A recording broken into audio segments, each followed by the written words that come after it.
এই পবিত্ৰ স্থানখনৰ লগত আমি হবে জড়িত হোৱাৰ এটাই মাত্ৰ কাৰণ, সেইটোৱে হৈছে ভাগৱতৰ প্ৰথম শ্লোকত হৈছে সত্যম পৰম ধীমহি।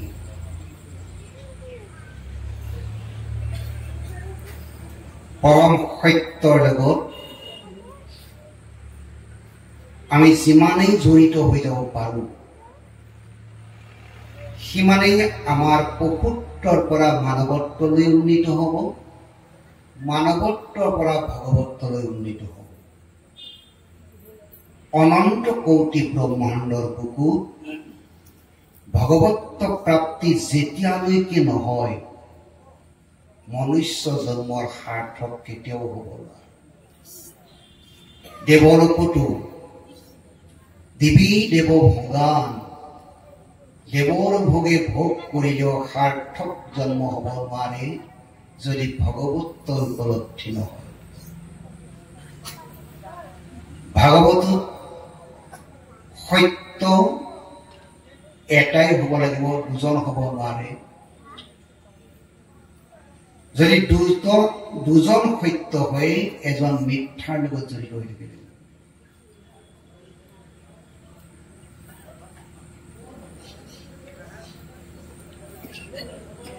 শিখ ধৰ্মৰ ধৰ্মগ্ৰন্থত এই সত্যৰ ওপৰত ভিত্তি কৰি কৈছে, তুম জিতনা চাওহি সৎসাই উতনা হি জীৱন মে পাওহি ভলাই।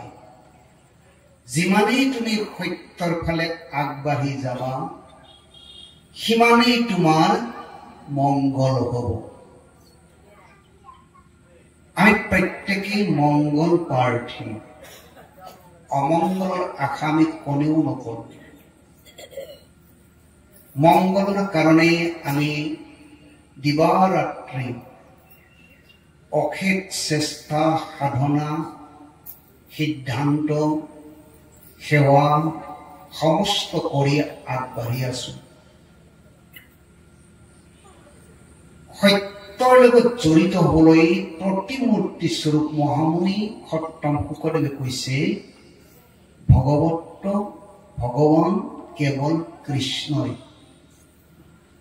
অন্য কোনেও ভগৱান হ'ব নোৱাৰে। কৃষ্ণস্তু ভগৱান স্বয়ং। কৃষ্ণ এক দেৱ দুখ হাৰি, কাল মায়াবীৰ অধিকাৰী।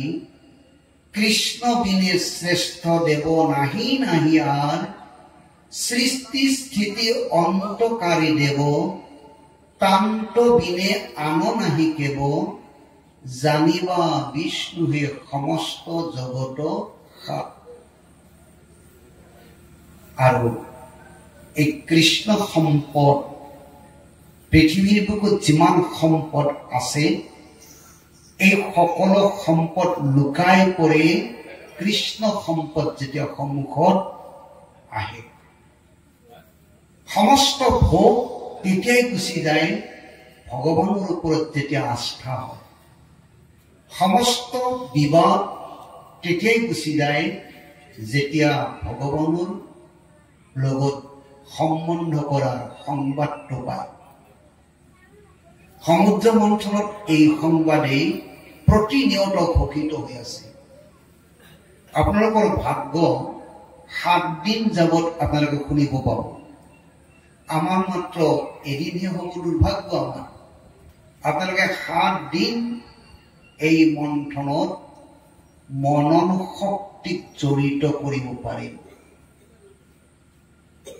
অৰ্জুনে মনৰ ওপৰত ভিত্তি কৰিবলৈ অৰ্জুনক কৃষ্ণই কৈছিলে, মন মনা ভৱ। সৰ্বপ্ৰথমে তুমি মনটো মোৰ ওচৰত অৰ্পণ কৰা, মন মনা ভৱ। যদি তোমাৰ মনটো মোৰ ওচৰত অৰ্পণ কৰিব পাৰা, তেনেহ'লে মদ ভক্ত, মোৰ ভক্ত হ'ব পাৰিবা। প্ৰাথমিক অৱস্থাই হৈছে আমাৰ কি? মনটো ঈশ্বৰৰ ওচৰত দিব লাগে, সমৰ্পণ কৰিব লাগে। চঞ্চলহি মনমে ইন্দ্ৰিয়াণি প্ৰমাথিনী তস্যাহং নিগ্ৰহং মন্যে বায়ুৰেব সুলুস্কৰ। মনটোক সংযম কৰা বৰ কঠিন কাম। আমি ইয়াত বহি থাকোঁতেই মন দূৰলৈও যাব পাৰে, মনৰ ওপৰত চঞ্চলৰ কোনো নাই। কিন্তু কৃষ্ণই এটা শব্দ দিছে, তাত অভ্যাসেন তু কন্তেয় বৈৰাগ্যেন গিৰিয়তে। বাৰ বাৰ যেতিয়া তুমি অভ্যাস কৰিবা, মন তোমাৰ মতে চলিব, মনে তাৰ মতে নচলিব। বাৰ বাৰ যেতিয়া আমি অভ্যাস কৰিম, মন আমাৰ মতে চলিব, তাৰ মতে নচলিব। আৰু যেতিয়াই মন আমাৰ মতে চলিব, তেতিয়াই মন বশ হৈ গ'ল, আৰু তেতিয়াই মন মনা ভৱ হ'ল। মন মনা ভৱ হলে মদে ভক্ত, মোৰ ভক্ত হব পাৰিব। মোৰ ভক্ত হলেহে মদ জাজি মোৰ কাম কৰিব পাৰিব। যেতিয়ালৈকে মোৰ ভক্ত নহয়, তেতিয়ালৈকে সি মোৰ কাম কৰিব নোৱাৰে। আজি ইয়াত ৰাতিপুৱাৰ পৰা যিখিনি কাম হৈ আছে বৰ্তমানলৈকে, এই সকলো কাম ভক্তৰ দ্বাৰাই হৈ আছে। শৰাই ফলিতা আগবঢ়োৱাৰ পৰা, নাম সংকীৰ্তন কৰাৰ পৰা, যিসকল সন্মুখত ভকত বহিছে, তেওঁলোকে যদি আগত নবহে, আমি পিছত বহি একো কৰিব নোৱাৰো। তেওঁলোকে লগাই দিয়াৰ লগে লগে আমি লাগিব পাৰো, তেওঁলোকে লগাই নিদিলে আমি লাগিব নোৱাৰো। অৰ্থাৎ ভক্ত হলেহে ভগৱানৰ কাম কৰিবলৈ, সেৱা কাম কৰিবলৈ অধিকাৰটো পায়।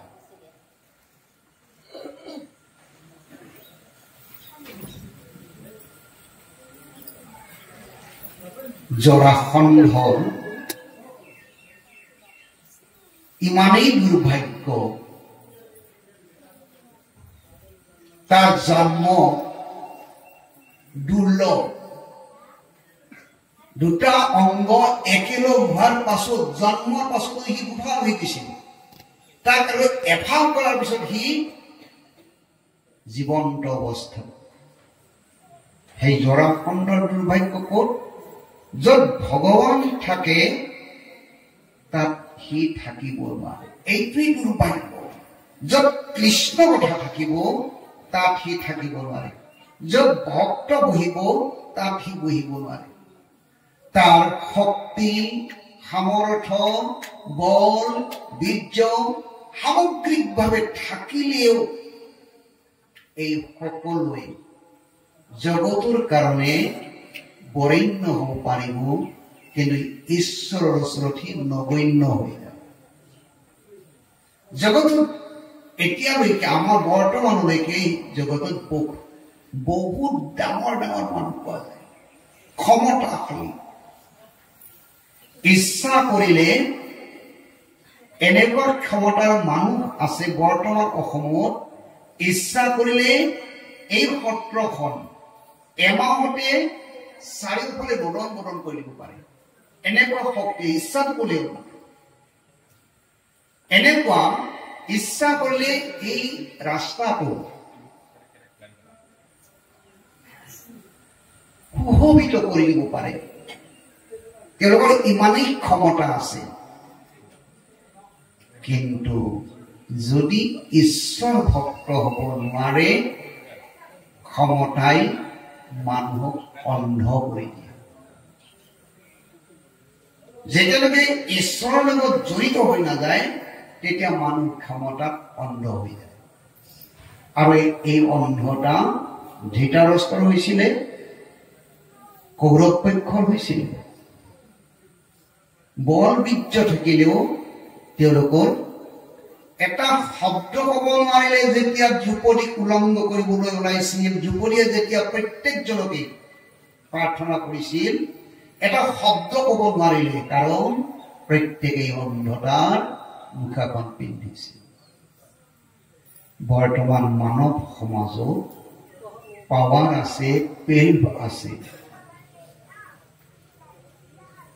কিন্তু সম্বন্ধটো যেতিয়া পাৱাৰ হাউচৰ লগত নাথাকে তেতিয়া তাৰ পাৱাৰে কিছু কাম নকৰে। জৰাসন্ধৰ পাৱাৰ আছে, জৰাসন্ধৰ পেল্ভ আছে। মাতন্ত মাধৱে নৃপ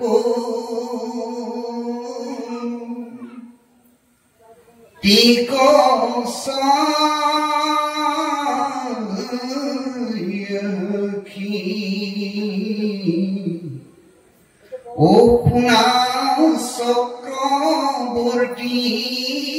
মহা ৰাজমুখী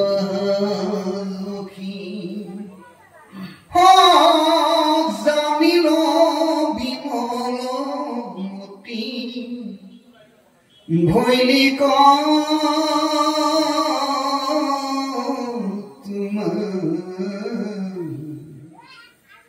মই বিনে আনক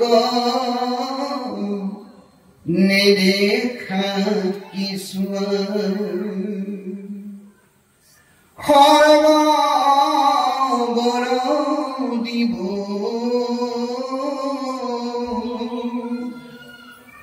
বুলিল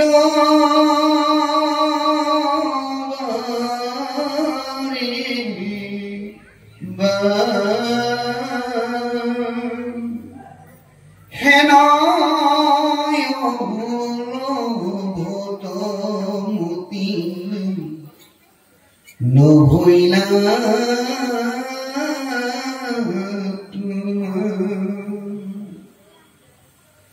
ও খবাকে তেজিয়া তুমি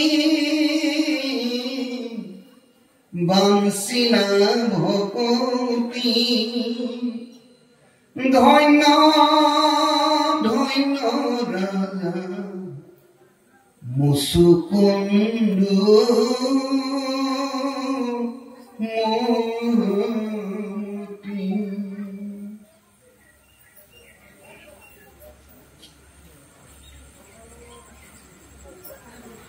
মুচুকুন্দু ৰাজা আৰু জৰাসন্ধ ৰাজা, দুই ৰাজাৰ মাজত এটা পাৰ্থক্য আছে। এজনে স্বয়ং ভগৱানৰ লগত যুদ্ধ কৰিব চায়, এজনে অনন্ত কোটি ব্ৰহ্মাণ্ডৰ প্ৰতি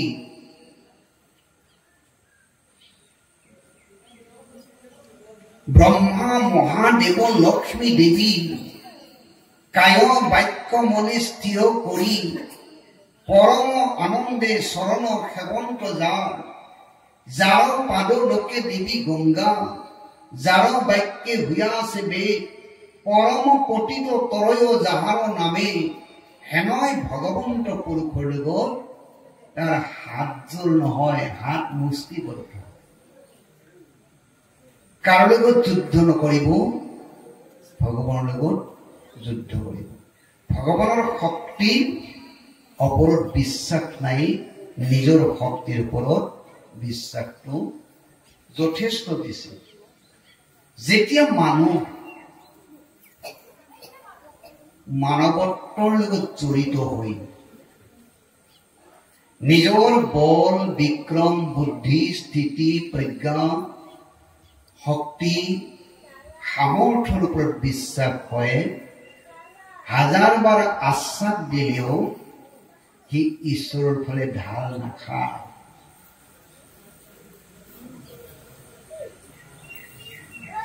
সি তাৰ এই শিৰটো কাৰো চৰণো নতত নকৰে, ভগৱানৰ ওচৰতো নত নকৰে। मैं सिर दूंगा, सिर नहीं कभी नहीं दूंगा। শিৰচ্ছেদ হলেও মই মোৰ বাক্য লংঘন নকৰো, মই সেৱা নকৰো। জগতত এনেকুৱা শক্তিবান সকলে জড়তাৰ লগত জড়িত হৈ জগতখনক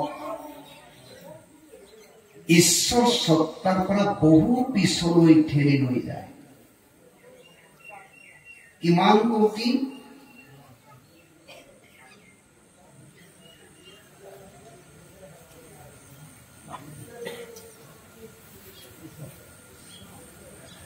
তিনি কোটি লেছ তাৰ লগত জড়িত হৈ আছে।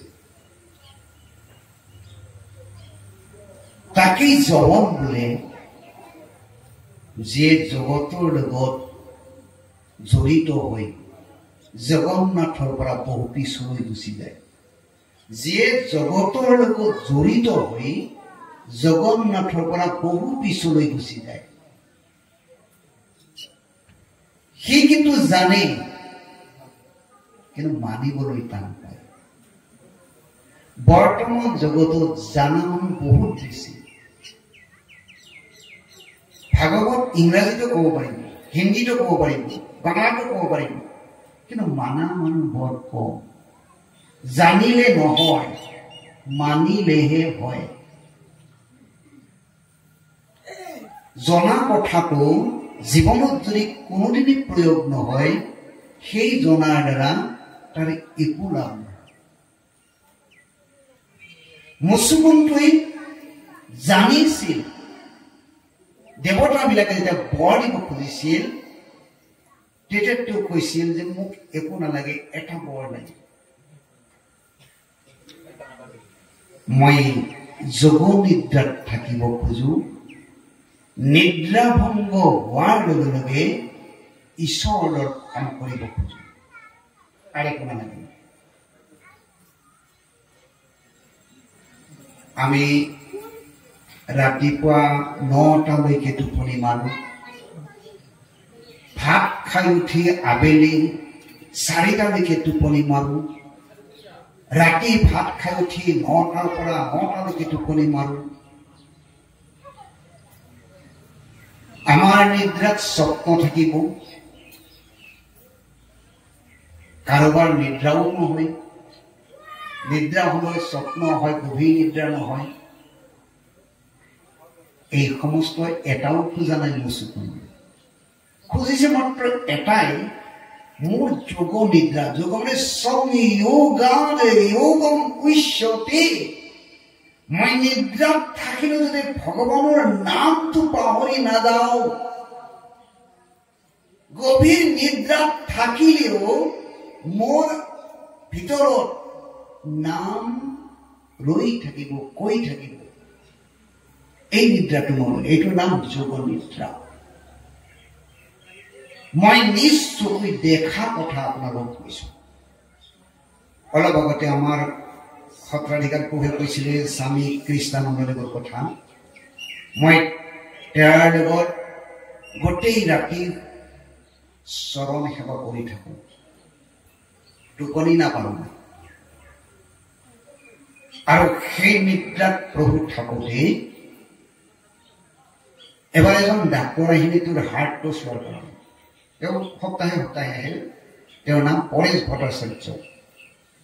আহি মোক ক'লে যে কপিল, মই প্ৰভুৰ হাৰ্টটো চাব খুজিছো আজি। তেওঁ সপ্তাহে সপ্তাহে আহে। মই ক'লো ছাৰ, প্ৰভুটো টোপনি গ'ল। বোলো টোপনিতে চা, মোক তেওঁক জগাব নালাগে, মই টোপনিতে চাওঁ। তেওঁ থেকিস্কোপ বহুৱাই দিলে। দিয়াৰ পিছত মানুহজন নাহিলে, খালি কৰি দিছে। মই ছাৰ কি হ'ল? তেখেতে ক'লে মোক, কপিল, তোমালোকৰ প্ৰভু সাধাৰণ মানুহ নহয়। মোৰ থেকিস্কোপত কৃষ্ণ কৃষ্ণ হৰি ৰাম এই শব্দটো নিৰন্তৰ শুনি থাকি আছো, অথচ নিদ্ৰাত আছে মানুহজন। আপোনালোকে জানে, অসমত বৈষ্ণৱ সমাজত মহাপুৰুষৰ দিনত শ্ৰীৰাম আটা মহাপুৰুষ শংকৰদেৱে ঘোৰ নিদ্ৰাত থাকোঁতেও উচ্চস্বৰে নাম কৰি আছে, হৰিনাম লৈ আছে, এইটো আপোনালোকে জানেই, চৰিত পুথিত পাইছে। আৰু মই 575 বছৰ পিছতো নিজ চক্ষু দেখিলো যে নিদ্ৰাত থাকিলেও মানুহে নাম ল'ব পাৰে। কেতিয়া পাৰিব? যেতিয়া অহৰ্নিশে অভ্যাস কৰিব। আপুনি অকলে থাকিলে সকলোৱে আহি ঘেৰি ধৰে। কোন সকলে? আপুনি যেতিয়া অকলে বহে সকলোৱে আহি ঘেৰি ধৰে। ৰোগ, শোক, জৰা, মৃত্যু, ভক্তি, মুক্তি, সিদ্ধি, বাঞ্ছা, মান, পূজা, প্ৰতিষ্ঠা, এই সমস্ত আপোনাৰ ঘেৰি ঘূৰিব।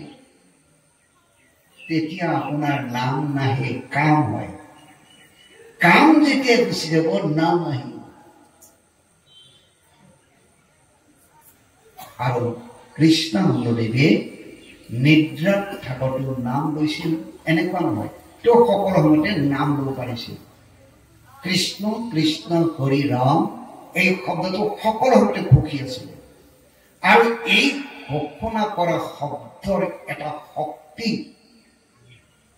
এনেকুৱা শক্তি, নামে পুৰুষক শুদ্ধ কৰি ৰৈলা নাম হৰি পুৰি, ধৰ্মময় তনু হইলা হৰি ভকত, হৰিৰ কৰোণা হইল তাত, উচ্চ কৰি দিয়া হৰি ডাক, পৰম আনন্দে নাচে সাক্ষাৎ।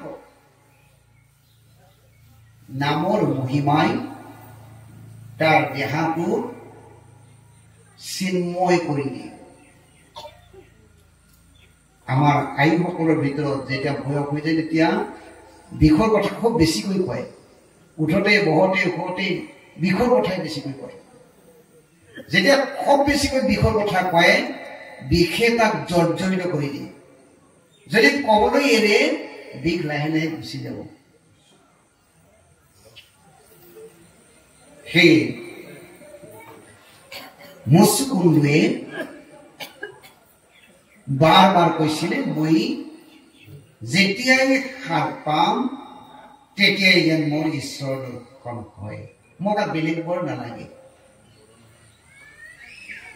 আমি যেতিয়া এনেকুৱা এজন প্ৰভাৱশালী মানুহৰ সন্মুখত বহো, মোক যদি কয় তোমাক যি বৰ লাগে সেইটোৱে লোৱা, তেনেহ'লে আমাৰ লিষ্টখন বাঢ়ি যাব। নলগা বস্তু এটাও নাই আমাৰ, পৰি থকা বস্তুখিনিও আমাক লাগিব। এতিয়া যেতিয়া মনে বিচাৰিব, তেতিয়া আপুনি এটাও বাদ দিব নোৱাৰে। কোনে বাদ দিব পাৰিব? সুদামাই বাদ দিছিলে। কংস ৰাজ্যত যেতিয়া ভগৱান শ্ৰীকৃষ্ণ আহি সুদামাৰ গৃহত প্ৰৱেশ কৰিল, সুদামাক কৈছিলে যে তোমাক যি লাগে। সুদামা কিন্তু ডাল ভিক্ষু, একো নাই তাৰ, মাত্ৰ মালা গাঠে, কংসৰ গলত দিয়ে, তাৰ বিনিময়ত সি ঘৰ চলায়। ইয়াৰ পৰা তাৰ একো সম্পদ নাই। আৰু ভগৱানে যি লাগে তুমি লোৱা, মইতো ভগৱান, তোমাক যি লাগে লোৱা। ইয়াত যিমান বহি আছো আমি, মোক লৈ আমাৰ কিন্তু লিষ্টখন সৰু নহয়, বহুত দীঘল হয়। আৰু সুদামাই কি ক'লে? প্ৰভু, মোক যদি তুমি দিবই খুজিছা, মোক এটা বৰ দিয়া মাত্ৰ, সেইটো হ'ল অচলা ভকতি, বেলেগ একো নালাগে। তুমি মোক অচলা ভক্তি দিয়া। অচলা ভক্তি কেনেকুৱা? সি কোনোদিনা চলি নাযায়। আজি এইখিনি সময় ইয়াত বহি দেখিলো নহয়, আমাৰ ভাৱ পৰ্বত সমান হৈ গ'ল। ইয়াৰ পৰা ওলাই যোৱাৰ লগে লগে এটা শূন্য হৈ গ'ল। মানে সময়, সুবিধা, সুযোগ, পৰিৱেশ পালে আমাৰ ভক্তি আগবাঢ়ি যায়। আৰু যেতিয়া গুচি যায় সেইটো, তেতিয়া সি শূন্য হৈ যায়। এই গাঁওখনত বছৰত যিবিলাক উৎসৱ হয়, গাঁৱৰ মানুহ একদম লাগি পৰি লাগে। সেইদিন গুচি যোৱাৰ পিছত আৰু সেই অহা বছৰলৈকে আন নাই খবৰ। এনেকুৱা ভক্তিৰ দ্বাৰা আমাৰ লাভ নহয়। সুদামাই সেইটোৱে খুজিছিল যে মোক অচলা ভক্তি দিয়া। যেতিয়া সুদামাই তাৰ লগত খুজিলে, যিটো আমাক লাগে, মনুষ্যক যিটো লাগে, আমাক যিমানবিলাক প্ৰয়োজন আছে, এই সকলোবিলাক প্ৰয়োজনৰ ভিতৰত গৌণ প্ৰয়োজন, এইবিলাক যিমানবিলাক জীৱনৰ প্ৰয়োজন আছে, আহাৰ, নিদ্ৰা, ভয়, মৈথুন, 4 প্ৰকাৰ বিষয়ৰ ওপৰত যিমান প্ৰয়োজন আছে, এই সকলোবিলাক গৌণ। মুখ্য প্ৰয়োজন কি? মুখ্য প্ৰয়োজন হৈছে মাধৱ, ভগৱান। এই মুখ্য প্ৰয়োজনৰ ওপৰত যাৰ দৃষ্টি পৰিল, যাৰ ভাৱ আহিল, যে সেৱা কৰিবলৈ আৰম্ভ কৰিলে, তেতিয়া ভগৱান তাক কয়, তুমি যেতিয়া মোক অচলা ভক্তি লাগে বুলি ক'লা, মই তোমাক সেইটোতো দিলোৱে, লগতে তোমাক মই অচলা লক্ষীও দিলো।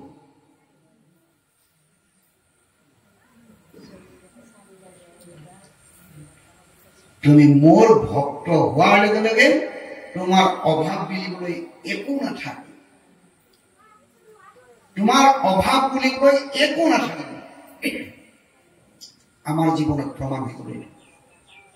মই বহুত ঠিক ক'ব পাৰো, এইটো আমাৰ অভাৱ বুলিবলৈ একো নাথাকে।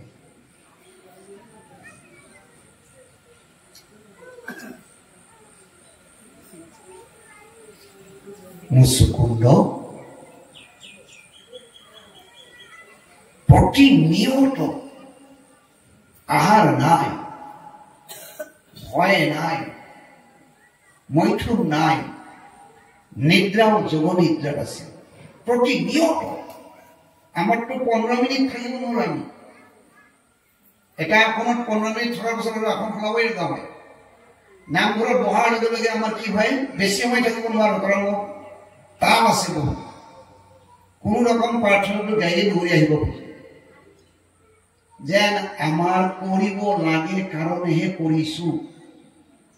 এনেকুৱা হলে কৰণীয়ৰ দ্বাৰা ভাৱ উৎপত্তি নহয়। কৰিব লাগে কাৰণে কৰিছো, এনেকুৱা ভাৱত সেৱা নাথাকে।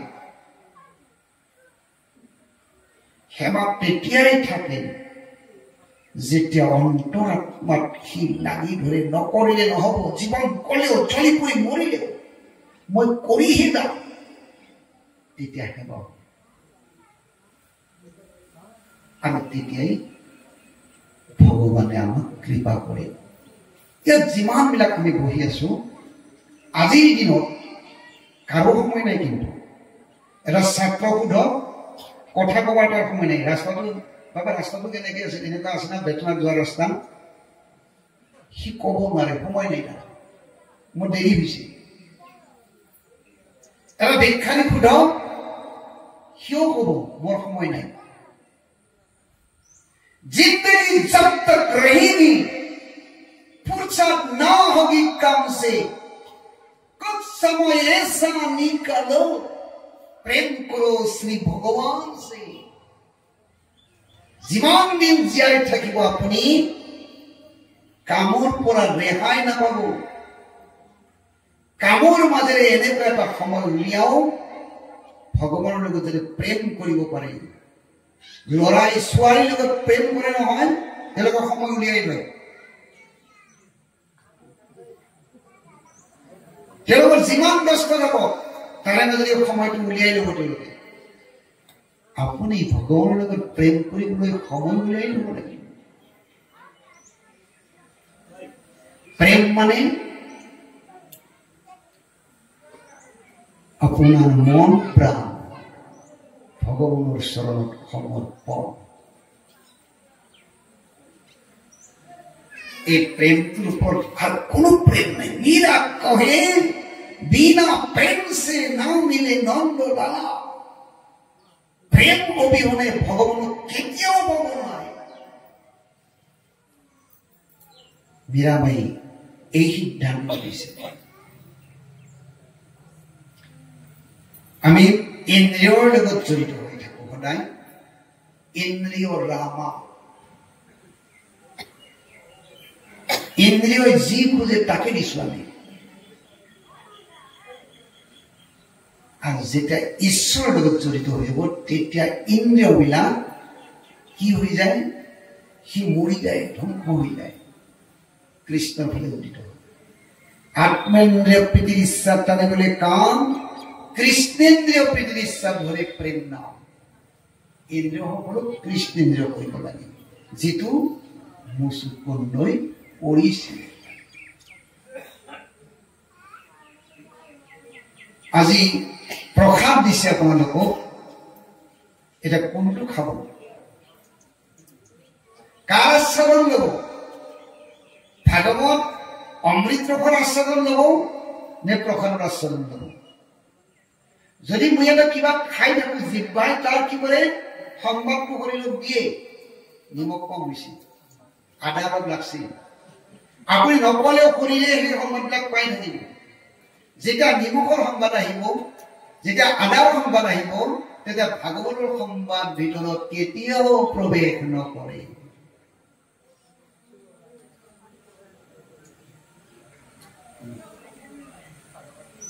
চাওক, মোক বিয়া নাপাব কোনে, কিন্তু মই এটা বিশেষ ভাৱনাৰ কথাই কৈছো। প্ৰসাদখিনি আপোনাক বান্ধি দিছে, কৈছে বান্ধিয়ে দিছো, এতিয়া নুলিয়াব, এতিয়া ৰখি থওক, যেতিয়া প্ৰসংগবিলাক শেষ হৈ যাব তেতিয়া ওলাই লওক।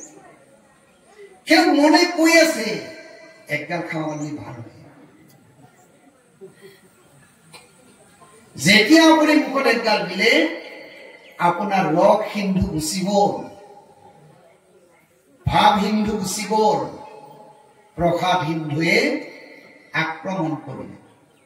মই আপোনালোকক কোৱা নাই, মই কৈছো এই কথাটো, যেতিয়া ঈশ্বৰৰ কথা আলাপন হৈ থাকিব, इसे श्रवण से मिल जाएगी 100 जन्म की बेटा। যাক শ্ৰৱণ কৰিলে জন্মৰ বেঠা দূৰ হৈ যায়। ইয়াক শ্ৰৱণ কৰা কিমান কঠিন। যিসাম বৈশ্ৰমণায় কৃষ্ণে পৰম পুৰুষে ভক্তিৰ পদ্যেৰ পুংসা শোক মোহ ভয়াপহা। যাৰ নাম শ্ৰবণ কৰিলে হৃদয়ত ভক্তিৰ বীজ অঙ্কুৰিত হৈ যাব, আৰু শোক মোহ ভয়ৰ পৰা মুক্ত হ'ব পাৰিব। এই শ্ৰৱণ কি সাধাৰণ? কাণখেদি শুনিলে নহ'ব, কেৱল কাণ বা যন্ত্ৰহে এই শুনাৰ শক্তি থকালৈকে শুনিব, কিন্তু শুনিব লাগিব কেনেকে? মন প্ৰাণ ভৰি, প্ৰাণে ভৰি। বাঁশী বজালে কৃষ্ণই বনাও, শ্ৰৱণ কৰিলে গোপীসকলে ঘৰো।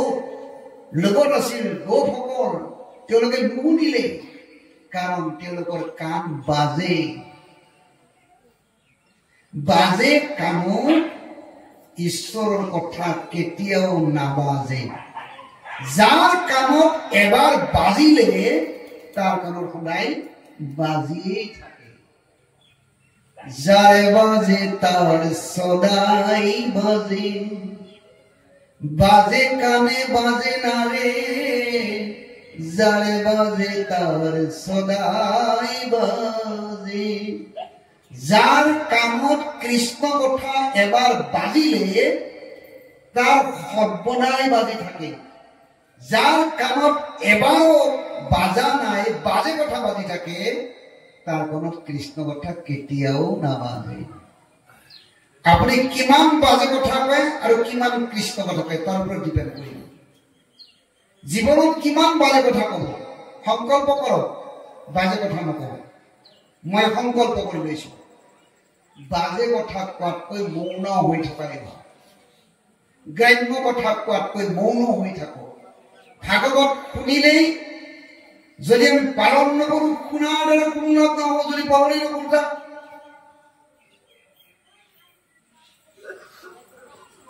মহাপুৰুষ মাধৱদেৱে লিখিছে গ্ৰাম্য কথা বিনাশন উত্তম শ্লোকৰ গুণ প্ৰসৱয় সাধুৰ সংগ তাক অনুদিনে জিত সেবে তাৰ সতিমতী হয় বা কুদেৱ চৰণ।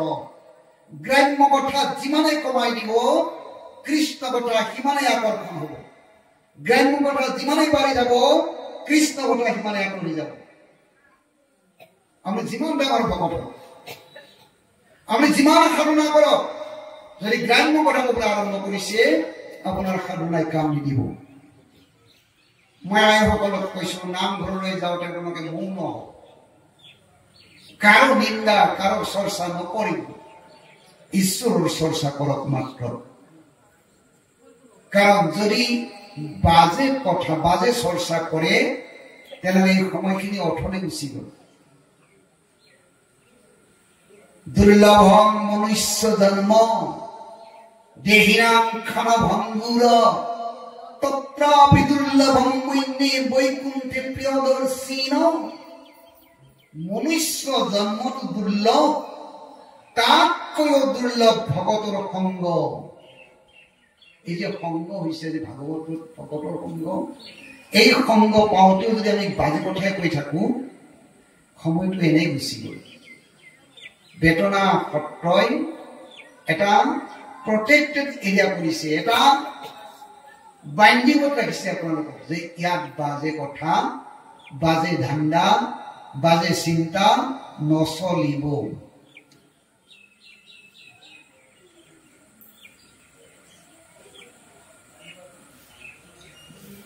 সমস্ত বৰ এৰি ৰজা মুচুকুন্দই এটা বৰ ল'লে যিটো বৰত বৰিয়ান হ'ব পাৰিব, মহিয়ান হ'ব পাৰিব, গৰিয়ান হ'ব পাৰিব, যাৰ চকু মেলাৰ লগে লগে ঈশ্বৰ দৰ্শন হ'বলৈ সমৰ্থ হ'ব। মুঠৈ ভকুতি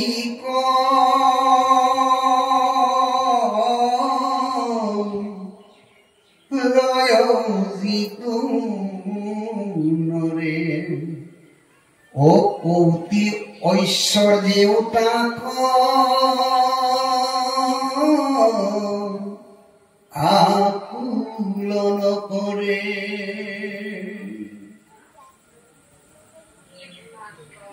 আপোনালোকে চাব, 1 কেজি আপেল যদি সন্মুখত পৰি থাকে, আপেল সম্পৰ্কীয় চিন্তা চৰ্চা আপোনাৰ সন্মুখলৈ যাব উচিত। আপোনাৰ মনৰ শক্তিয়ে আপেল সম্বন্ধীয় চৰ্চা কৰিব, পাৰিলে নিবলৈ চাব, খাবলৈ চাব। কিন্তু এজন সন্ত সাধুৰ ওচৰত যদি কেজি আপেল পৰি থাকে তাৰ সেই চৰ্চা নাই। কয় কি লোৱা এইবিলাক ঈশ্বৰৰ সেৱাত লগোৱা।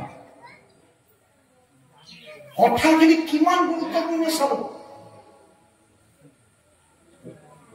আমাক যেতিয়া 1 কেজি আপেল দিব, মই কম মোৰ ছোৱালীয়ে আপেল খুব খাই ভাল পায়, আজি যাই তাকেই খাম। আৰু এজন পৰম সন্তক যদি আপুনি 1 কেজি আপেল দিয়ে, লগে লগে হাতে নেতুলি ক'ব যোৱা এইখিনি ভগৱানৰ সেৱাত লগোৱা। মই লগালো মোৰ সন্তানৰ সেৱা, আৰু সন্তই লগালে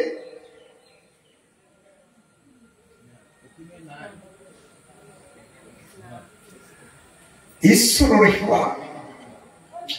ঈশ্বৰটিৰ সন্তানো নহয়, আপোনো নহয়, সম্বন্ধও নাই, দেখাও নাই, শুনাও নাই। আপোনাৰ সন্তান সন্মুখত নিদিলে কান্দে, খুজিলে আপোন হৈ যায়, বকাত লৈ কলাত লৈ খুৱায়, পাৰ্থক্য বহু। কিন্তু যিজনে দেখা নাই সেইজনে কৈছে কান্দিছে ক'ত, তাক দিলেহে প্ৰসাদ হ'ব। বাকী নিদিয়াকৈ খালে বিষাদ খাব। প্ৰসাদ যেতিয়াই খাব বিষাদ তেতিয়াই আঁতৰি যাব। বিষাদ যিমানেই খাব প্ৰসাদ সিমান আঁতৰি যাব। প্ৰসাদে সৰ্ব দুঃখ মহানি ৰসৌপোধায়তে। যিয়ে প্ৰসাদ খাবলৈ আৰম্ভ কৰিছে তাৰ দুখ নোহোৱা হৈ যাব ধৰিছে, ভক্তি ৰস উৎপন্ন হৈছে। চাওক,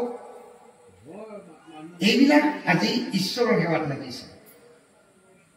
ই যদি বিয়াত যায় লাগে তেনে ইয়াৰ পৰা কোনো লাভ নহয়। ইয়াৰ দৰ্শনটোত কেৱল আনন্দ আহিব। আজি ইয়াৰ দৰ্শনটোত এটা প্ৰেম পৰিৱেশ এটা সৃষ্টি কৰিছে। দৰ্শনে চিত্ত শুদ্ধি কৰি দিব পাৰে। এটা ফুল গছত ফুলিলেই সি নিৰ্মালী নহয়। ফুলটো যেতিয়া ভগৱানৰ সেৱাত লগাই দিলে ইমানেই গভীৰ হ'ল, ইমানেই গুণ গৰিয়ান হ'ল, হাতত লোৱাৰ লগে লগে মাথাত আহি গ'ল। ইয়াত দিয়া পানীখিনি এইটো দমকলৰে পানী। যদি আপোনালোকে কাৰোবাক কমেডি পায় ভৰি দিব পাৰিবনে? ইয়াত যিমানখিনি ভকত আইসকল আছে প্ৰত্যেকে যদি মই কৈ দিওঁ যে এইখিনি ভৰি দিব পাৰিবনে কোনোবাই? কিন্তু এইটো যিখন কলত আমি ভৰি ধুলো সেই কলৰ পানীয়ে ইয়াত অনা হৈছে।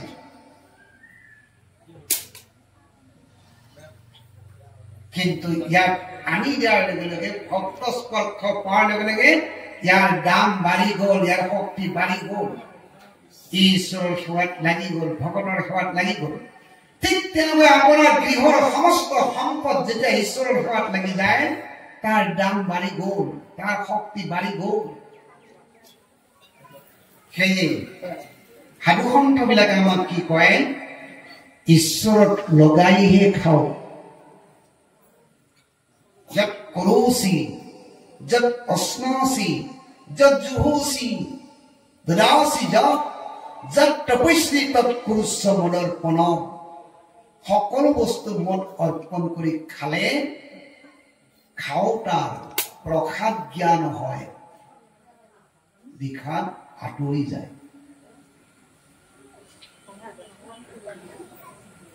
ভকতিয়ে কৌটি ঐশ্বৰ্যটো তাৰ প্ৰাণৰ, তাৰ আশাৰ, তাৰ কামনা বাসনাৰ কিঞ্চিত কণাও প্ৰৱেশ নকৰে। ঐশ্বৰ্যটো বান্ধিব নোৱাৰে। ভকতিয়ে সকলোকে বন্ধনমুক্ত কৰাৰ কাৰণেহে আগবাঢ়ে। শ্ৰীকৃষ্ণ যশোদাই বান্ধিব চাইছিল। ভগৱানে কৈছিল মই সকলোৰে বন্ধন মুক্ত কৰি দিয়াৰ কাৰণেহে আছো। তোমাক যে মই মাতৃ কৰি লৈছো কাৰণ কিন্তু এটা আছে, মোৰ তোমাৰ জন্ম কৰ্ম সমস্ত মুক্ত কৰি দিয়াৰ কাৰণে মই আহিছো। আৰু তুমি যেতিয়া মোক বান্ধা তেতিয়া তোমাৰ বান্ধন থাকি যাব। মই বন্ধন মুক্তৰ ভাৱ লৈ আহিছো তোমাৰ গৃহত, বন্দিত্বৰ ভাৱ লৈ অহা নাই। কিন্তু মই তেতিয়াই বন্দী হৈ যাওঁ ক'ত? ভক্তৰ প্ৰাণৰ আবেদনত মই বন্দী হৈ যাওঁ। যেতিয়া বান্ধিব নোৱাৰিলে যশোদাই বাৰ বাৰ এনেকুৱা হৈ গ'ল, তাৰ কপাল ফুল পৰি গ'ল, গাৰ কাপোৰ শিথিল হৈ গ'ল, অশেষ চেষ্টা কৰিও নিজৰ পুত্ৰক বান্ধিব নোৱাৰে। তেতিয়া মহাপুৰুষে লিখিছে বানদেৱে, কিনো তপ খাইলা ত্ৰিজগত পতি হৰি ৰাখো আলোক পাইলা। এই নন্দ হে যশোদা, ত্ৰিজগতৰ পতিক যে তোমালোকে ৰাখোৱাল হিচাপে পাইছা, বন্ধন কৰি লৈ চাইছা, কেৱল ভক্তিত তুষ্ট হৈহে বন্দী হৈছে। ভক্তিয়মাম অভিজানাতি জবান যস্মি তত্তত ততমাং তত্তত জ্ঞাত বিশন্তে তৎ অনস্খৰম। কেৱল ভক্তিৰ দ্বাৰাইহে মোক আপোন কৰিব পাৰে, মহাপুৰুষ মাধৱী লিখিছে, কেৱল ভকতি পুৰুষকতাৰে সহায় কাকো চাবে, জ্ঞান কৰ্ম তাবে তাৰিতে নপাৰে, ভকতি নপাবে যাবে। এটা মিছিয়ৰ টাইম যাবে মানে যেতিয়ালৈকে ভকতি লাভ নহব তেতিয়ালৈকে জ্ঞান কৰ্মৰ পৰা তৰিব নোৱাৰিব।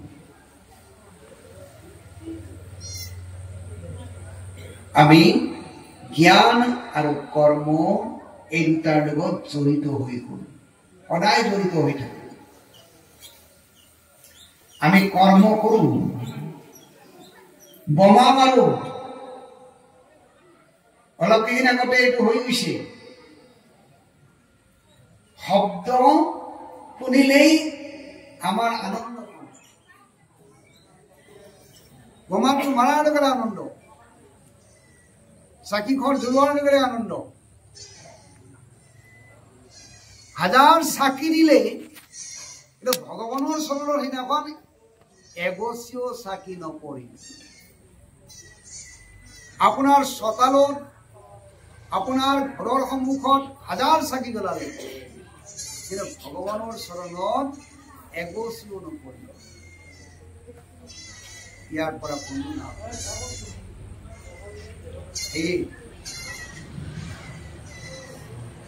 আমাৰ জ্ঞানম পৰমং বিদ্যম যদ বিজ্ঞান সমন্বিতম সরহস্যরঙ্গম সদৃহান গটিতু ময়া। জ্ঞানম পরমং বিদ্যম। জ্ঞান গুহ্য নহয়, গুহ্যতম নহয়, গুহ্যতম, পরম গুহ্যতম জ্ঞান। কোন জ্ঞান? ঈশ্বর জ্ঞান, পরম গুহ্য জ্ঞান। কোনে দিব পাৰে? গদিটো ময়া, মই দিব পাৰো, বেলেগে দিব নোৱাৰে। এই জ্ঞানটো কেৱল গদিটো ময়া, মই দিব পাৰো। যাত বিজ্ঞান সমন্বিত, অনুভৱ সমন্বিত দিব পাৰো, অনুভৱ সমন্বিত দিম। আপোনালোকৰ এতিয়া এই শুনাৰ লগে লগে অনুভৱ হৈ আছে যে, অনুভৱ কেনেকৈ হৈ চাওক।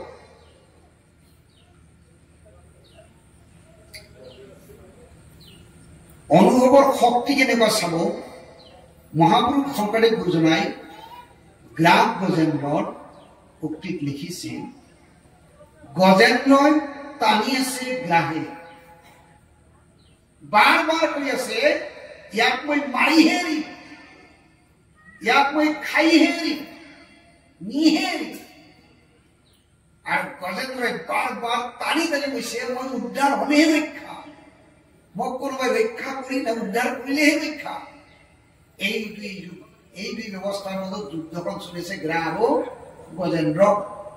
শেষত উপায়হীন হৈ গল, চব শক্তিহে, সৰ্বশক্তি প্ৰয়োগ কৰিও যেতিয়া তাৰ একো ফল নহল, হঠাৎ তাৰ স্মৰণ হৈ গল যে সৰ্বশক্তিমান ঈশ্বৰ এজন আছে,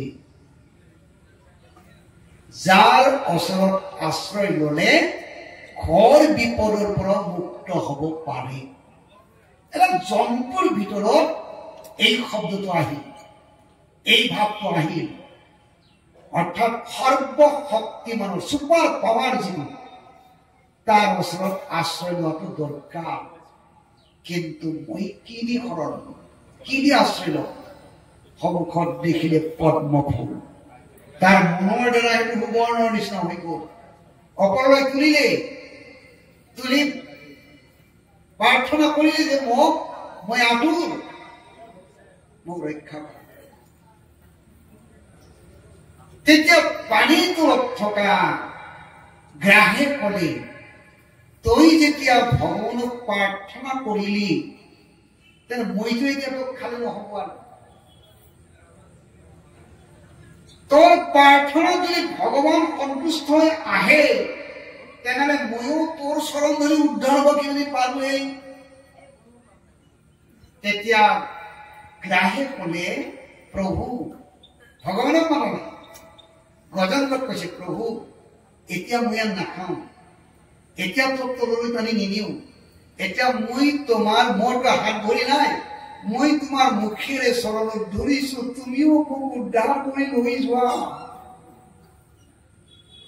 ভগৱান আহিছে গৰু, আহি দেখিলে কাম উদ্ধাৰ কৰিম। এতিয়া গজেন্দ্ৰই মোক চৰাচৰি স্তুতি কৰিছে ফুৰেৰে, আৰু মোক স্তুতি কৰাৰ সময়ত তাৰ চৰণত ধৰি থকা গ্ৰাহে আবেগিক হৈ কৈছে, মোকো তোমাৰ লগত উদ্ধাৰ কৰি নিয়া।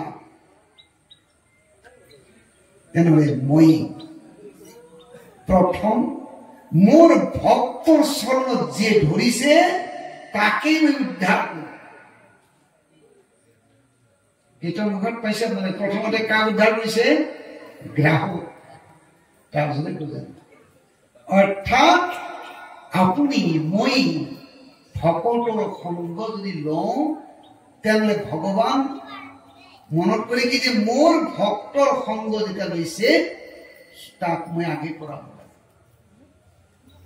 ভকত জনেহে মোৰ হৃদয়, ময়ো ভকতৰ হিয়া নিশ্চয়। মই বিনে ভকতে নিচিন্তে ইয়ান, আন ভকত বিনে মোৰ নাই আন ধ্যান। ক্ষণমাত্ৰ সৎসংগতিৰেকা, ভগৱতী ভৱ তৰণ নৌকা। এক ক্ষণ যদি সাধু সংগ পোৱা যায়, সন্তৰ সংগ পোৱা যায়, এই ভৱ সংসাৰ তৰণৰ ৰাস্তা তাতেই মিলি যায়।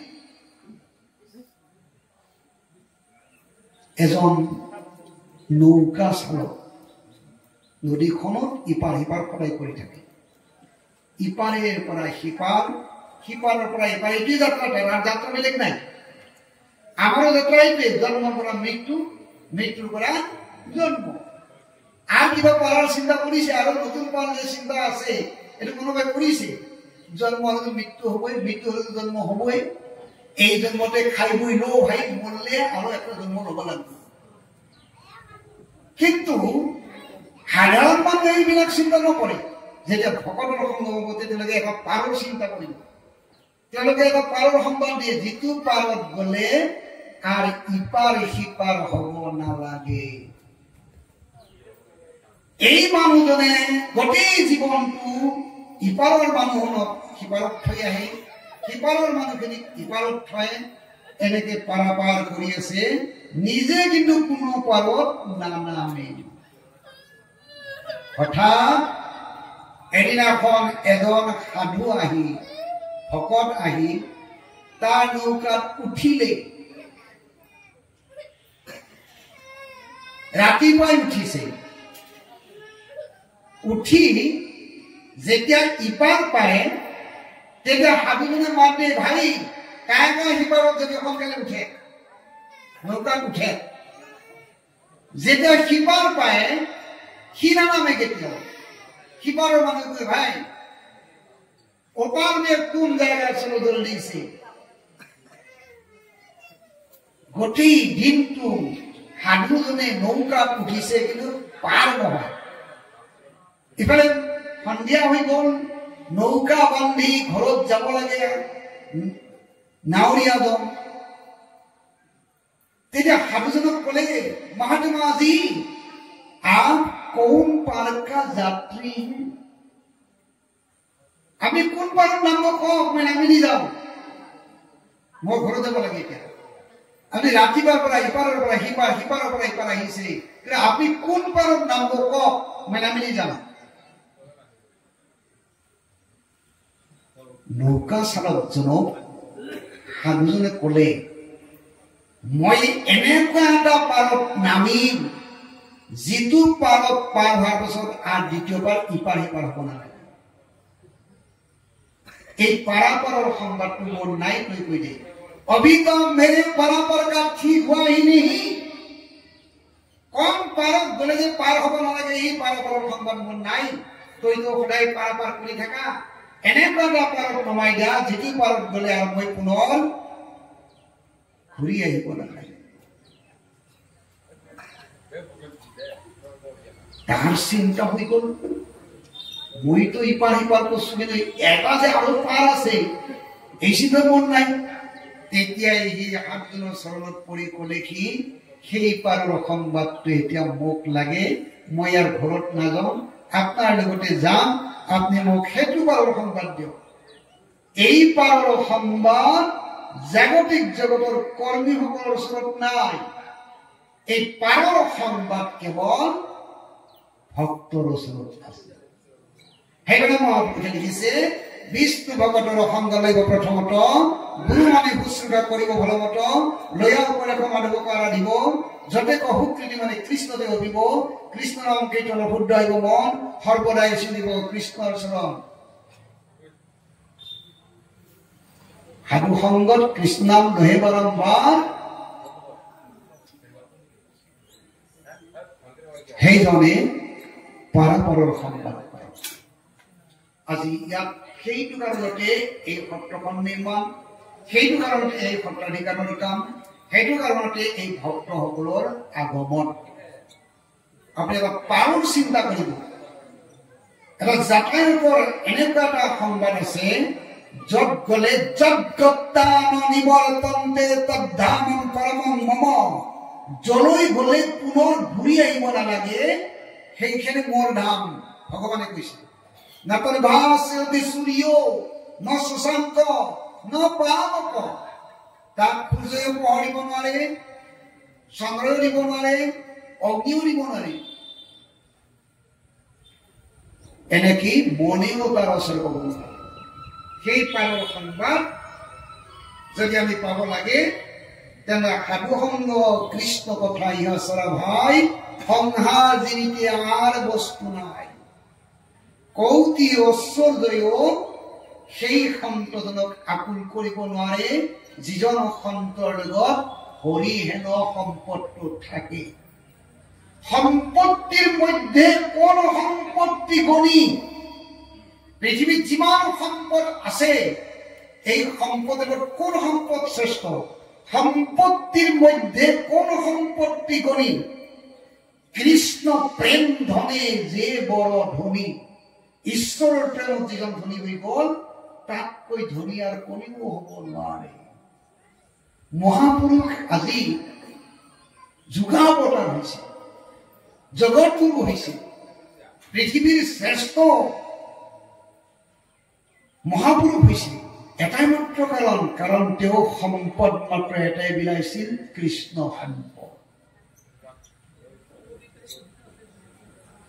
যাক লাভ কৰিলে জন লব্ধা সাপৰং লাভং মান্যতে ৰাধিকাং তত যস্মিন স্থিত নদুক্ষে নগ্ৰুণাপি বিশল্যতে, যাক লাভ কৰিলে আৰু কোনো লাভ কৰিবলগীয়া বস্তু নাথাকিব, সমস্ত লাভ হৈ যাব। এইটোৱে আটাইতকৈ ডাঙৰ সম্পদ। প্ৰভুসকল, বিপদ আমাৰ তাতেই। কুকুৰটো পহু সেইকাৰণে, ৰাতিপুৱা উঠিয়ে কুকুৰৰ সংগ লওঁ সেইকাৰণে, যাতে মোৰ ধন ৰাখি নিৰাপদে থাকে। কিন্তু পৰম অমূল্য ৰত্ন হৰিনামৰ পেৰা, এই ধনৰ কাৰণে কুকুৰ পুহিবৰ দৰকাৰ নাই, এই ধনৰ কাৰণে গেট মাৰিবৰ দৰকাৰ নাই, এই ধনৰ কাৰণে আমাৰ ৰক্ষক লোৱাৰ দৰকাৰ নাই।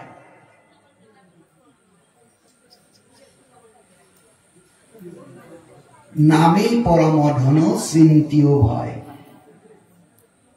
এই নামেই পৰম ধন। নাম সংকীৰ্তনং যস্য সৰ্ব পাপ প্ৰণাশনম প্ৰণাম দিব্য সমানস্তম নমামি হৰিম পদম। নাম সংকীৰ্তন কৰোতে কৰোতে মানুহৰ পাপ বাসনা পৰ্যন্ত নষ্ট হৈ যায়, ধ্বংস হৈ যায়। যিমান পাৰে নাম সংকীৰ্তন কৰিব লাগে। প্ৰভু কলাইসকল, আমি এতিয়া নাম কীৰ্তন কৰোতেও পাপ প্ৰবৃত্তিয়ে কেনেকৈ আকৰণ কৰে চাব। যেটা প্ৰতিটা প্ৰতিযোগিতামূলক নাম হয়, আমাৰ ইটো দলৰ লগত সিটো দলৰ হিংসা হিংসি হয়, নামতো হিংসা হিংসি হয়। এইটো দলে সেইটো দলৰ লগত কেতিয়াও নাম নধৰে। নামৰ এটা সিমিলাৰিটি বেজ আছে। নামে সকলোকে আকৰ্ষণ কৰে, নামত অধিকাৰ নিৰ্ণয় নাই। চন্দালে হৰিনাম লয় মাত্ৰ, কৰিবে উচিত যজ্ঞৰ পাত্ৰ। নেলাগে দেৱ দিদ লিখি হইবে, নেলাগে সমৃদ্ধ শাস্ত্ৰ জানিবে। ভগৱতীতে তুষ্ট সন্ত হৰি, মিছাতে মৰি আন কৰ্ম কৰি। শ্বেত দৰ্পণ মাৰ্জনম, ভৱধাৱন্দে নিৰ্বাপনম। শ্রেয় কৈরব চন্দ্রিকা বিতরণম, বিদ্যাবুধ জীবনম, আনন্দমণি বর্ণনম। প্রতিপদ পূর্ণমৃত শরণম, সর্বত্ম সাপরম লাভম। বিজয়তে শ্রীকৃষ্ণ সংকীর্তনম। কৃষ্ণ সংকীর্তন করিলে আমার জয় হয়ে যায়, জীবনক জয় কৰিব পাৰে। বাকী সকলোতে পৰাজয়।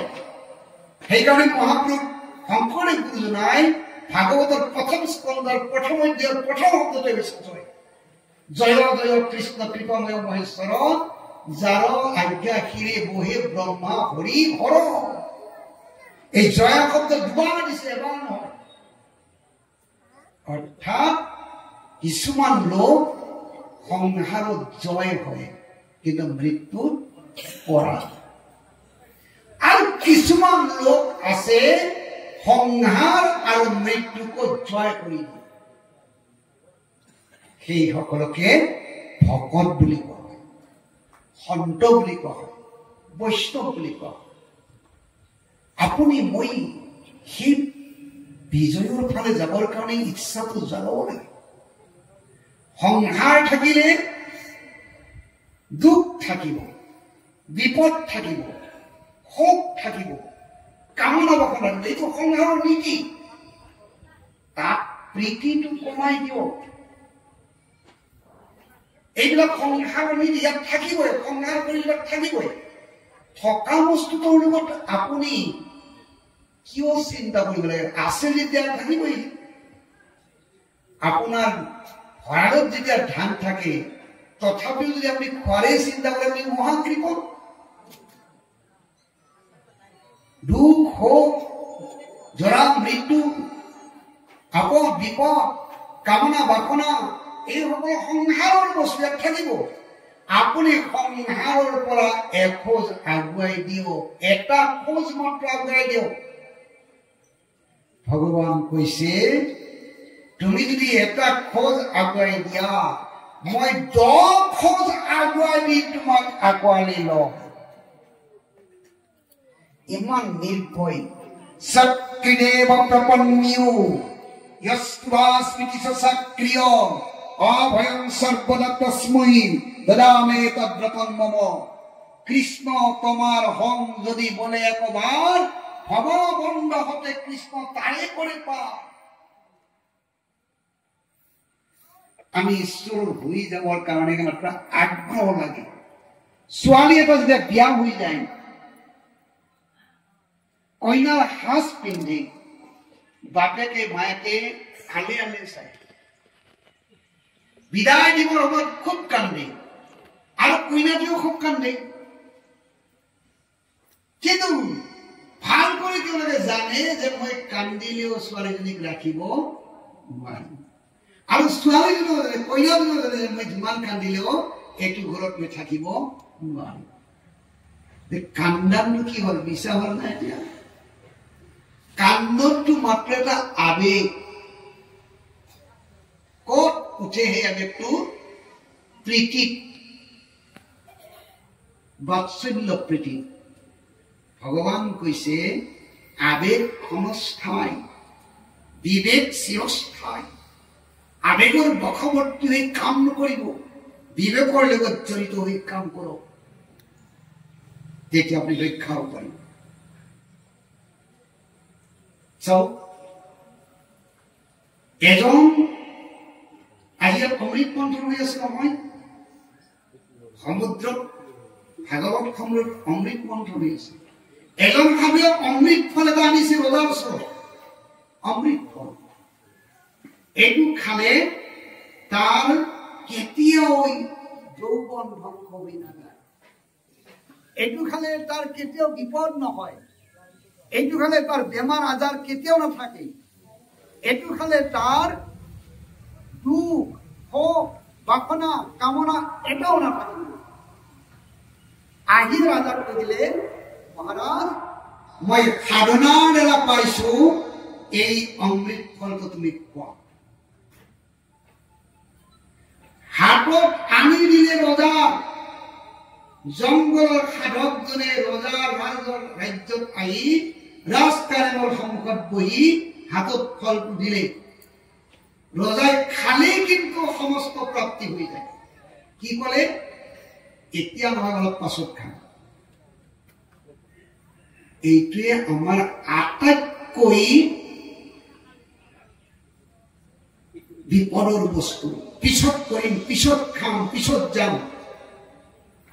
আমাৰ সাধুসকলৰ ভিতৰত আমাৰ ইয়াত যিমানবিলাক প্ৰভু আছে, আইসকল আছে, পিতৃসকল আছে, কোনোবা বুঢ়া এজন যদি কয় নহয়, বা শৰণ ল'ব লাগিছিল নহয়, মই ভাবিছো, কিন্তু অলপ পিছত মোৰ ল'ৰাটো যেতিয়া সম্পূৰ্ণ তাৰ বিয়া চিয়া হৈ যাব, মইতো এতিয়া ধৰিয়ে গলো, ল'ৰাটো যেতিয়া বিয়া হৈ যাব, মই একেবাৰে ভালকৈ ধৰিম আৰু কেইদিনমান পিছত লওঁ। এই যে কেইদিনমান পিছত, এই শব্দটোৱে তাৰ দুৰ্বাসনা, এইটোৱে তাক তিল তিলকৈ ধ্বংস কৰি আছে। তাৰ কাৰণে মই এই উদাহৰণ কৰিছো আপোনালোকক। ৰজাই কলে, এতিয়া নহয়, পিছত খাম। সাধু গুচি গল। এই যে পিছত খাম বুলি কলে, সন্ধিয়া গৈ ফলটো লৈ কলে, ইমান শক্তিশালী ফলটো, চিৰ যৌৱন তাত থাকিব, তে মই নাখাই ৰাণীক দিয়াই ভাল। ৰাণীৰ যদি যৌৱন ঠিক থাকে, তেনেহলে মোৰ কাৰণে আনন্দৰ বস্তু। মই নাখাওঁ, ৰাণীকে দিম। এই যে পিছত কলে খাব নোৱাৰিলে, কি কলে? ৰাণীক দি কলে যে অমৃত ফল এজন মহাসাধক আনি মোৰ ৰাজ্যত দিলে, কালি ৰাতিপুৱা মই খাম বুলি ভাবিছিলো, কিন্তু তুমি যেতিয়া ভালে থাকা, তোমাৰ শৰীৰ ভালে থাকিলে তুমি মোৰ সেৱক হব পাৰিবা, তুমিয়ে খোৱা। ৰাণীয়ে কলে, অলপ পিছত খাম, তেতিয়া নাখাম, কালি খাম। এই পিছৰ শব্দটো কিমান কিমান বেয়া শব্দ এইটো, আপোনালোকে কিন্তু বেছিকে প্ৰয়োগ কৰে। পিছত কৰিম, এইটো কৰিব লাগিছিলে, হ'ব মই পিছত কৰিম। এই পিছৰ শব্দটো কিমান বেয়া চাব আপোনালোকে। ৰাণীয়ে ফলটো ললে আৰু ৰাতি ফলটো হাতত লৈ কয়, মই যদি নাখাই এই ফলটো মোৰ প্ৰেমিক সেনাপতিক দিওঁ। সেনাপতিৰ লগত ভাল অৱস্থা, গতিকে সেনাপতিক যদি দিওঁ, তেনেহলে সি ভালে থাকিলে মোৰ ভাল। ৰাতিপুৱা ফলটো সেনাপতিৰ হাতত দিলে, অমৃত ফল। সেনাপতিয়ে কলে কি, পিছত খাম। লগে লগে নাখালে পিছত খাম। চাবলৈ বহুত বহুত গুৰুত্বপূৰ্ণ কথা, আমাৰ জীৱনৰ কথা। পিছত পিছত কৰিলে কি অৱস্থা হয়। সেনাপতিয়ে ফলটো হাতত লৈ কলে, এনেকুৱা ফল যদি মই খাব পাৰো, মোৰতো যৌৱন সৰ্বদাই প্ৰৱৰ্তি থাকিব আৰু মোৰ কামনা বাসনা একো নাথাকিব, বিপদ আপদ কোনো নাথাকিব। গতিকে মই আজি খামেই। ৰাতি যেতিয়া শুইছে, এতিয়া কলে কি, ফলটো যদি মই নাখাই, মোৰ বেশ্যা, ৰাজবেশ্যা যিজন, সেইটো মোৰো আপদ, তাকে দিম। বেশ্যা ভালে দেখিলে মোৰো ভাল। ৰাতিপুৱাই গৈ অমৃত ফলটো লৈ বেশ্যাৰ হাতত দি কলে, তুমি খালে আমাৰ শান্তি হব। এইটো সাধাৰণ ফল নহয়, অমৃত ফল, তুমি খোৱা। ৰাণীয়ে কলে, পিছত খাম। এতিয়া নহয়, পিছত। ৰাতি ৰাণীয়ে কলে, গোটেই জীৱন বিবিচাৰত কটালো, গোটেই জীৱন সংযতন হল, গোটেই জীৱন ভোগ কৰিলো, মোৰ গোটেই জীৱনতে এটাও পুণ্য কামৰ লিষ্ট নাই। এটা পুণ্য জীৱনত যদি কৰি যাব পাৰো, এইটো মোৰ কাৰণে সৌভাগ্য। গতিকে মই আজি এই অমৃত ফল মই নাখাই ৰাজাকে দিম। মই এইটোতো ধৰ্ম কৰিব পাৰিম, বাকী চব জীৱনটোও ধৰ্ম হইব। লাষ্টত মই এটা ধৰ্ম কৰো, সেইবুলি অমৃত ফলটো ৰাতিপুৱাই ৰাজাৰ ওচৰত লৈ গৈছে। ৰাতিপুৱাৰ লগে লগে ৰাজাই আৰে তুই এতিয়া কৈছে তোৰতো সংগ এতিয়া নালাগে। নহয় মহাৰাজ, মই আজি ধৰ্ম কৰাৰ কাৰণে আহিছো। ইমান দিন অধৰ্মতে কটালো, আজি এবাৰ ধৰ্ম কৰিম। তুই কি ধৰ্ম কৰিলি? তুমি নিশ্চয় কলে চাওক, এইটো অমৃত ফল মোক দিছিলে, মই নাখাওঁ। আপুনি ৰাজা ভালে থাকিলে সমস্ত প্ৰজাৰ মংগল হব, গতিকে আপুনি খাওক। এই ফলটো মোক দিছিলে, তোৰ হাতত কেনেকৈ পৰিল? ৰাজাৰ ফলটো বেশ্যাৰ হাতত কেনেকৈ গল? চব মানুহ মাতি আনিলে। সন্যাসী সেনাপতিয়ে কলে মোক ৰাণীয়ে দিছিলে, বেশ্যাই কলে মোক সেনাপতি দিছিলে, ৰাণীয়ে কলে হয় দিয়াটো সত্য। তেতিয়া মহাৰাজে কলে ৰাজমুকুটটো হাতেৰে ললে আৰু মন্ত্ৰীৰ মাথাত পিন্ধাই দি কলে মই সংসাৰখন বুজিলো, মই আজি সংসাৰখন বুজিলো, আৰু এতিয়া ঈশ্বৰক বুজাৰ কাৰণে মই ওলালো, মোক আৰু কোনেও ৰাখিব নোৱাৰে। সেইটোৱে অমৃত ফুলৰ মাহাত্ম্য। মই এই অমৃত ৰাজ্যলৈ গুচি গলো, এই বিষাক্ত ৰাজ্যত মই নাথাকো। मैं अमृत का भांडा लेकर के घूम रहा हूं, लेकिन उपयुक्त पात्र नहीं मिला। ভকত বিলাকে সাধুখন অমৃতৰ ভাণ্ডাৰ লৈ আহি আছে। আপোনাক যদি কয় কি প্ৰভু মই লম বুলি ভাবছোৱে, কিন্তু 2 দিনমান পাছত লম, এই পাছতটোৱে আমাক ধ্বংস কৰিছে তিল তিল কৰি। সেইকাৰণে মই আপোনালোকক প্ৰাৰ্থনা কৰিছো, আপোনালোকে পিছলৈ নথব, চব কাম পিছলৈ থৈ ঈশ্বৰৰ নাম আগলৈ আনক।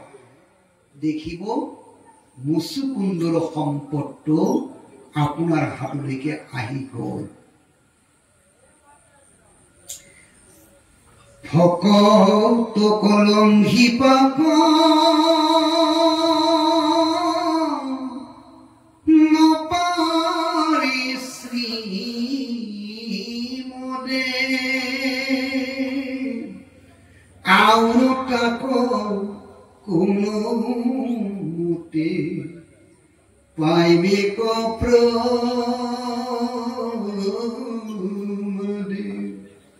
হৈ কান্ত ভকত মুত হৈ জিতু জন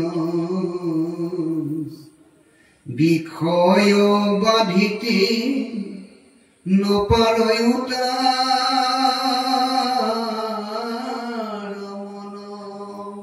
একান্ত ভকত সবে নিৰ্গুণ কৃষ্ণৰ গুণ গাৱে সদা বখীয়া যথা বৈকুণ্ঠক পৰিহৰি যোগীৰ হৃদয় হেৰি থাকে অৰি সাক্ষাতে তথা। নাৰদক কৈছিল এই কথাখিনি ভগৱান নিজে। নাহং তিষ্ঠামি বৈকুণ্ঠে যোগিনাং হৃদয়ে নচ মদ্ভক্তা যত্ৰ গয়ন্তি তত্ৰ তিষ্ঠামি নাৰদ।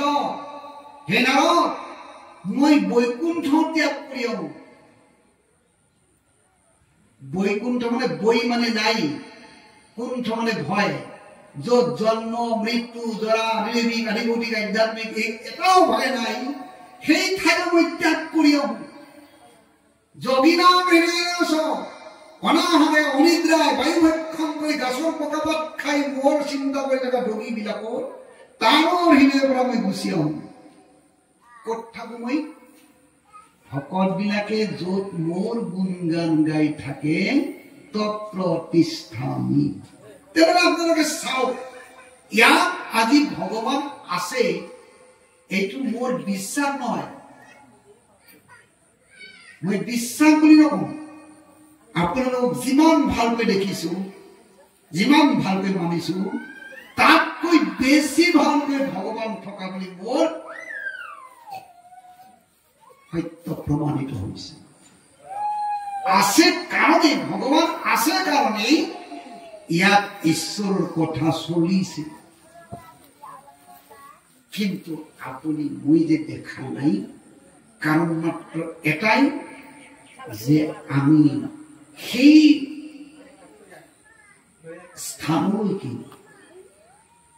স্থানলৈকে আমি উন্নীত হ'ব পাৰোঁ, যি স্থানত গ'লে ঈশ্বৰক দৰ্শন পাব পৰা যায়, সেই স্থানলৈ আমি যাব পৰা নাই। গ'লে আপুনি মই সকলোৱে দেখিম। আৰু অৰ্জুনক সেইটোৱে কৈছিল, নতুমাং চাক্যসে দ্ৰষ্টুম অনন্যৈব চক্ষুষা দিব্যং দদামি তে চক্ষুম পশ্যমি যোগমৈশ্বৰম। দিব্য জ্ঞান যত দতাৎ পূজ্যাৎ পাপক্ষয়ম। গুৰুসকলে দিব্য জ্ঞান দিব পাৰে, আপুনি মই দিব নোৱাৰো। আৰু যেতিয়া দিব্য জ্ঞান দিব, তাৰ কৃপাত আপোনাৰ মোৰ সেই দৰ্শন হৈ যাব। আজি 1.5 বছৰ হ'ল। 1.5 বছৰ আগৰ এটা প্ৰামাণিক সত্যৰ বিষয়ে আপোনালোকক কৈছো। আপোনালোকে যে ভূটান পৰ্বতৰ ওচৰত গোলাগন নামৰ এখন স্থান আছে, লক্ষী বজাৰ, শিমলা বজাৰ, তাৰে ওচৰত আমাৰ এখন সত্ৰ আছে, একদম এই বৰ্ডাৰ। সেই সত্ৰত এজন বড়ো ভকত খৰি নুৰিবলৈ গৈছিল। এজাক হাতী সন্মুখত আহি দেখা দিলে, সি এতিয়া দৌৰিব নোৱাৰে। হাতীৰ পালটো আহি সন্মুখত, এটা হাতী দৌৰি আহি তাৰ ওচৰ পাইছে, আৰু সি সেই হাতীটো দেখি কি কৰিছে, কৃষ্ণ বুলি চিঞৰি দিলে। যেই চিঞৰি দিলে, ভৰি অকণমান তুলিছে হাতীটোৱে, তললৈ নমাই গুচি গ'ল। এটা সাক্ষাৎ প্ৰমাণ, এইটো যিয়ে কৰি দিলে সেইজনে আমাক আহি ক'লে এনেকুৱা মিটিং। হাতীও জানে কৃষ্ণ নামৰ মহাত্ম্য, আপুনি মই কিয় নাজানো? আপোনাৰ মোৰ মাজত কিয় বিশ্বাস নহয়? কাৰণ এটাই, আমি সেই স্থানলৈ যাব ইচ্ছাটো কৰা নাই।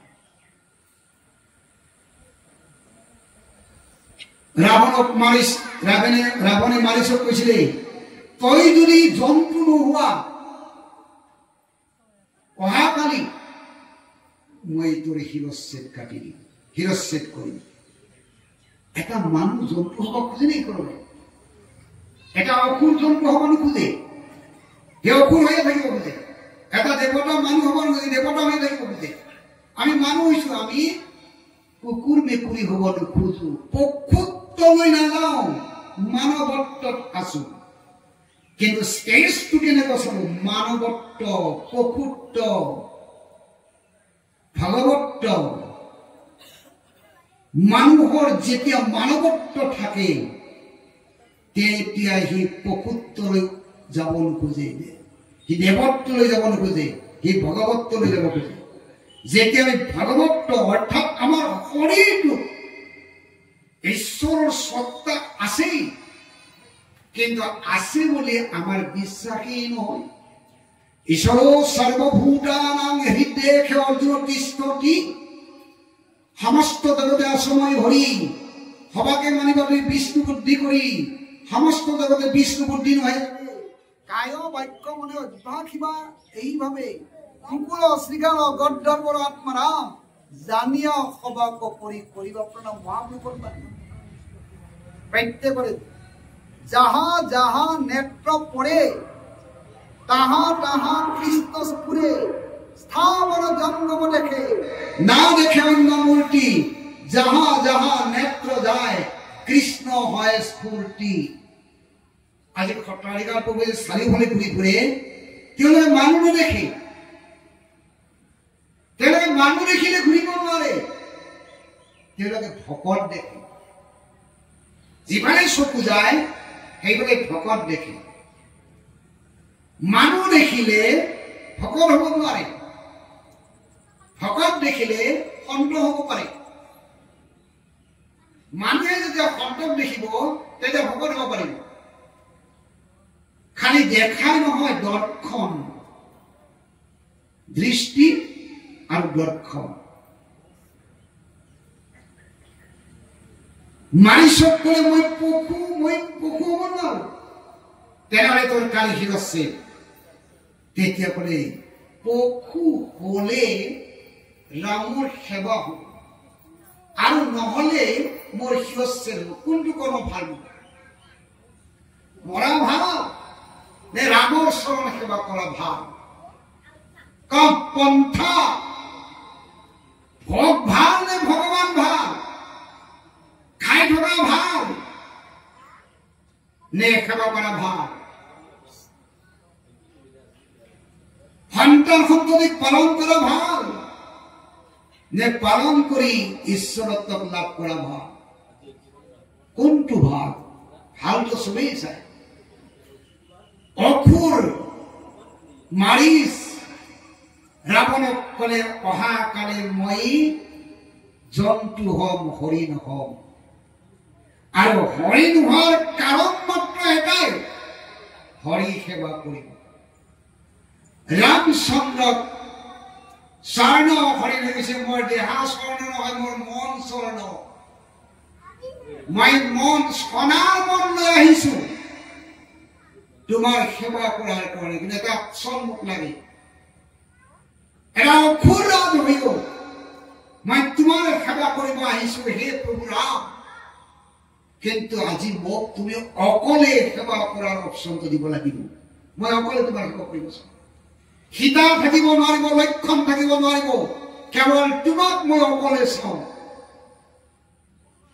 ৰামচন্দ্ৰই ক'লে লংকাৰ শ্ৰেষ্ঠ মুকুট মণি স্বৰূপ এই মাৰিচ আদি মনৰ সমগ্ৰ বাসনা কামনা ত্যাগ কৰি এক মহাপ্ৰেৰণা লৈ আহিছে সেৱাৰ প্ৰেৰণা ঈশ্বৰ সেৱা কৰিব গতিকে মোৰ সীতা যদি লংকালৈও যায় তথাপি মই তাৰ সেৱা ল'ব লাগিব মোৰ লক্ষণ যদি বিপদত পৰে তথাপি মই মাৰিচক এৰিব নোৱাৰো কাৰণ ভকত মোৰ প্ৰাণ পৃথিৱীৰ বুকুত এনে সম্ভৱ নাই যে ভগৱান আগত থাকে আমাৰ ভক্ত পাছত থাকে আৰু ৰামচৰিতত আছে ভগৱান আগত নাই পিছত ভক্ত আগত মাৰিচ আগত ৰাম পিছত আৰু ৰাম কৈছে তুমি জয় দিব খোজা মই তালৈ যাম আৰু মাৰিচ কৈছে মই য'ত তোমাক ৰাখিব চাওঁ তাত মই তোমাক অকলে সেৱা কৰি যাম সকলৰ লগত মই অকলে এইকাৰণে মই পশু হৈ গৈছো বিনাতমি সুনিচ্ছেন তৰোৰপি সহিষ্ণুতা অম্মানীয় মনৰেণ কীৰ্তনীয়া সদা হৰি মই তিলতকৈও শুনিছ অৰ্থাৎ সৰুতকৈও সৰু হৈ গৈছো সৰু হোৱাৰ কাৰণ ভকত বৰ মই সৰু হোৱাৰ কাৰণ তোমাৰ চৰণ ধৰিম বুলি আৰু ৰাম যাই সন্মুখত হাজিৰ হৈছে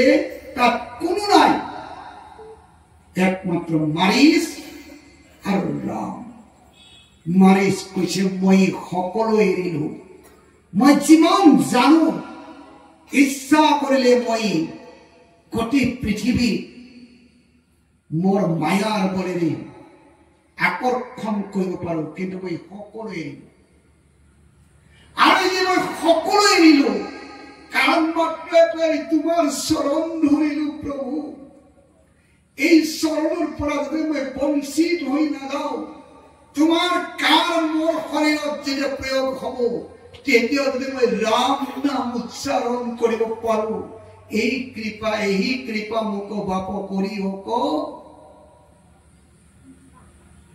তথাস্তু বুলি ৰামচন্দ্ৰই কাৰ মাৰিলে মাৰিচৰ চকী ৰামৰ চৰণত মিলিব আপুনি কোন জাতিৰ আপুনি কোন প্ৰজ্ঞা আপুনি কি খায় আমি কেনে স্বভাৱৰ, আমি কিমান পাপী, কিমান দামী, এই পৰিচয়টো নাই।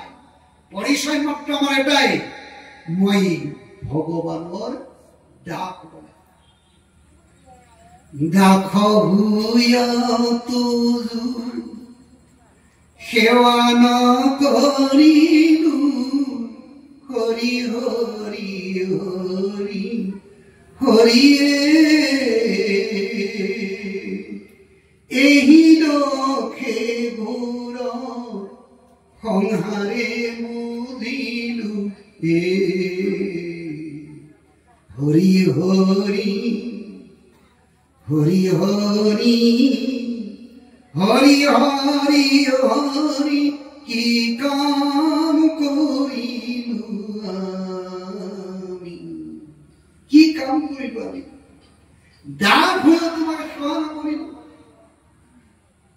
নিত্য কৃষ্ণ দাস জীৱ ইহা ভুলি গেল, অত এব মায়া তাৰে গলাই বান্ধিল। আমি যে ভগৱানৰ দাস, এইটো যেতিয়াই ভুলি যাওঁ তেতিয়া আমাক মায়াই গলত বান্ধে। মায়াই আপোনাক কেতিয়াও খুলি নিদিয়ে, আপোনাক বান্ধি থৈ দিব। ঐ নন্দ তনুজ